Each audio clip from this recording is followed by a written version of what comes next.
Caller ID интеграциясы, QR меню интеграциясы, TV, яғни электронный очередь, резерв жасайтын, веб стор, бұл доставка, веб касса интеграциямыз бар.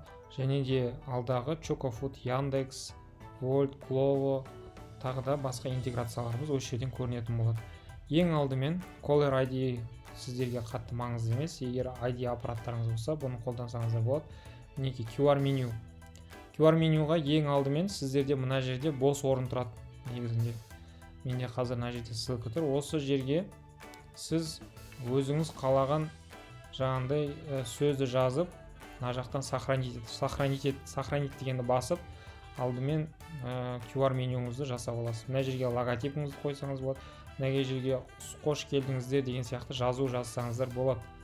Одан кейін астына түскен кезде сіздерде осындай слайд, мынандай дизайн, цветтерін өзгертсеңіз болады осы жерден. Одан кейін мына жерге социальный сеттеріңізді қойсаңыздар болады. Өстіп барлығын жасағаннан кейін мына жерден сізде телефоннан осы QR кодты сохранить етіп алсаңыз болады. Бұл жерде QR кодты жабыстырып, менюді өзгерткен кезде, жаңағы біз товарыға кірдік қой, сол жерде меню өзгерткен кезде QR менюден де автоматом өзгереді. Мына жақтан қайтадан QR-ға бір, ана жаққа бір меню кіргізудің қажеті жоқ. Сіз главныйдан өзгертсеңіз, мына жақтан өзі автоматом өзгеретін болады.